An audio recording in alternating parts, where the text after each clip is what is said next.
तो छत्तीसगढ़ में विधानसभा चुनाव की कभी भी घोषणा हो सकती है। इससे पहले राजनीतिक पार्टियों की तैयारियां शुरू हो गई हैं। बीजेपी ने प्रत्याशियों की पहली लिस्ट अगस्त में जारी की, उसके बाद दूसरी लिस्ट भी जारी होने की संभावना है, लेकिन इससे पहले पार्टी में बगावत के सुर तेज हो गए हैं। शनिवार को बीजेपी के प्रदेश कार्यालय में सैकड़ों की संख्या में प्रभावित दावेदारों की वायरल लिस्ट पर जमकर हंगामा हुआ है। आरोप ये लगाए जा रहे हैं कि क्षेत्रीय नेताओं को छोड़कर पैराशूट लैंडिंग कराई जा रही है। इसे लेकर कोई आरंग तो कोई बेमेतरा तो कोई अलकतरा से विरोध में बीजेपी कार्यालय पर जुट रहा है।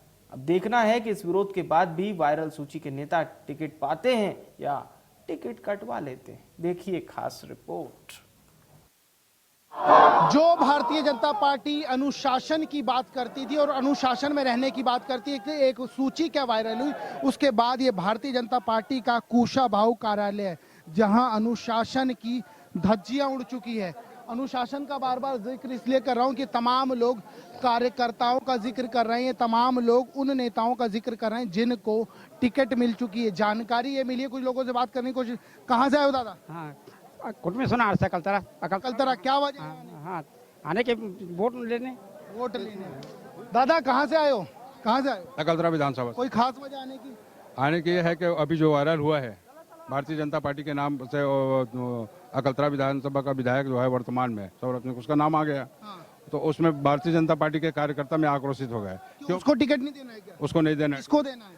वहाँ से किसी भी को दे सकते हैं। उसको क्यों नहीं देना है? उसको ये नहीं देना है कि वो भारतीय जनता पार्टी का संस्कार ही नहीं है उसमें। संस्कार नहीं। कितने लोग आए आप लोग? हम लोग कम से कम 2000 लोग हैं। 2000 लोग। कहाँ से आए आप? नरियारा से आए। क्या वजह क्या है? यही जो बोल रहे हैं हमारे वरिष्ठ लोग, हाँ, उन्हीं के समर्थन में आए। आप लोग कहाँ से? हम लोग नरिया। अकलतरा विधानसभा। कोई खास वजह?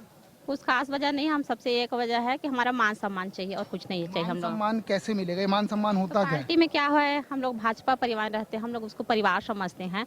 हमसे विधायक से एक ही है शिकायत कि हम लोग परिवार में रहते हैं, हमारा मान सम्मान नहीं करता। पुराने जितना भी कार्यकर्ता हैं उनको 5 साल से भूल गए हैं भैया। संगठन को भूल गए, पूरा संगठन को भूल गए। परिवार में सम्मान नहीं मिलता, परिवार में इस तरह का हंगामा भी तो नहीं होता है। ये हंगामा नहीं है, आज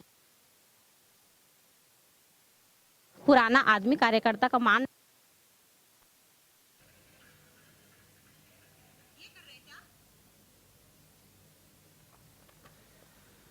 और चलिए ग्राउंड जीरो का रुख करते हैं। इस समय हमारे साथ ब्यूरो चीफ दीपक विश्वकर्मा लाइव जुड़ चुके हैं। जी दीपक, वैसे आधे से ज्यादा काम तो आपकी रिपोर्ट ने ही कर दिया और आपने बताया उसमें किस तरह से यहाँ पर गुटबाजी हावी है, लेकिन बीजेपी एक और इनकार कर रही है साहब कि गुटबाजी है ही नहीं। ये तो लोकतंत्र की खूबसूरती है जो कार्यकर्ता अपनी बात कहने आ रहे हैं।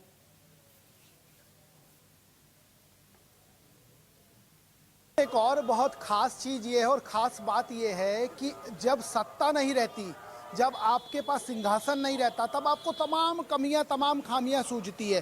तब आपको लगता है ये हमारी बात नहीं सुन रहा, ये नेता काम का नहीं है, इसके पास कुछ नहीं है, ये सब निरीह है, किसी काम का नहीं। जब सत्ता आ जाती है तो वही व्यक्ति जो दागदार है, वही व्यक्ति जो किसी काम का नहीं है, वो अच्छा लगने लगता है। उससे बेहतर कोई नेता नहीं हो सकता। जिस सौरभ सिंह को लेकर, जिस बेमित्रा की सीट को लेकर, जिस सारंग की सीट को लेकर जो सूची वायरल हुई, और सूची वायरल होने के बाद चर्चा ये होने लग गई कि हाँ अब यही लोग हैं जो विधानसभा चुनाव लड़ेंगे। तो जो वहाँ के कार्यकर्ता थे, जो वहाँ के नेता थे और जो वो लोग थे जो स्वयं को दावेदार समझ रहे थे, वे तमाम लोग भीड़ लेके सड़कों पर उतरकर कुशाभाऊ ठाकरे परिसर में हंगामा करने लग गए। हंगामा भी कोई ऐसा वैसा नहीं था, हंगामे में नारेबाजी हो रही थी। पवन साव और अजय जामवाल को घेर लिया गया, उनसे कह दिया गया ये आदमी हमें नहीं चाहिए। जब ये पूछा गया तो ये नहीं चाहिए तो कौन चाहिए? किसी को भी रख दीजिए, कोई भी दे दीजिए, चाहे नीचे का हो, चाहे ऊपर का हो, चाहे दाएं का हो, चाहे बाएं का हो, लेकिन सौरभ सिंह नहीं चाहिए। वजह किसी को नहीं पता थी। जब हमने सौरभ सिंह से बात करने की कोशिश की तो उन्होंने भी यही बताया, वजह तो मुझे भी नहीं मालूम। तो ये समझा जाना चाहिए कि ये बेशक ये सूची वायरल हुई, बेशक तमाम वो नाम थे जो नहीं होने थे, उन कार्यकर्ताओं के आधार पर, उन कार्यकर्ताओं के हिसाब से कि भाई ये वो लोग हैं जिनको नहीं रखना चाहिए या जिनको नहीं होना चाहिए। उसके बावजूद इस सूची के आधार पर जिस तरीके से बीते 2 दिनों से भारतीय जनता पार्टी के कार्यालय में हंगामा हो रहा है, वो एक बात तो साफ हो गई है, ऐसे कई नाम हैं जो कट जाएंगे इस विरोध के बाद। ऐसे कई नाम हैं जिनको तपासने की कोशिश हो रही थी कि यदि इसको दे देंगे तो क्या कुछ बेहतर रहेगा, तो अब वो नाम शायद कट सकते हैं, क्योंकि चर्चाएं ये हैं कि 14 के बाद लिस्ट आ सकती है। अब यदि वही नाम रहे तो फिर एक बार और हंगामा देखने को मिला, और यदि वो नाम कट गए तो ये तमाम लोग जो भीड़ लेके आए थे ये अपनी पीठ थपथपाएंगे कि हमने देखिए साहब नाम कटवा दिया। तो समझा जा सकता है कि अब देखना ये होगा कि जब भारतीय जनता पार्टी लिस्ट जारी करती है कितना और हंगामा होगा। ये तो हो गई एक बात। इसके इतर यदि समझें, कांग्रेस भी जितना भाप रही है, जितना इंतजार कर रही है, उसके लिए भी खतरा कुछ कम नहीं है। मौजूदा विधानसभा में 71 विधायक हैं। अब उन 71 के बाद आप मल्टीप्लाई कर लीजिए कितने लोगों ने झंडा उठाया था। अब वो झंडा उठाने वालों को कितना खुश किए हैं, कितने लोगों को सीट मिलेगी, कितने लोगों को टिकट मिलेगी। तो ये जो पूरा समीकरण है ये आने वाले समय में चुनाव से पहले हंगामा जरूर लाएगा। मेरे को ये बहुत अच्छे से आपने हमारे दर्शकों को बताया।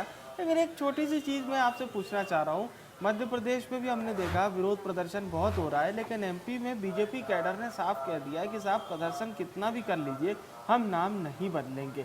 पर छत्तीसगढ़ की स्थिति थोड़ी सी हमें उलट नजर आ रही है, और नेता दबी जुबान में कह रहे हैं कि भाई ये कार्यकर्ताओं का हक है, अपना प्रदर्शन वो इसलिए कर रहे हैं क्योंकि वो साल भर मेहनत करते हैं। तो क्या छत्तीसगढ़ की स्थिति थोड़ा सा हम मध्य प्रदेश से उलट मान सकते हैं, इन दोनों अगर चीजों को देखें हम तो? देखिए विवेक, जो शुरुआती दौर में चर्चा की गई कि जब सत्ता रहती है, जब सिंहासन रहता तो सब कुछ हरा लगता है, सब कुछ अच्छा है, फिर तो जाने दीजिए।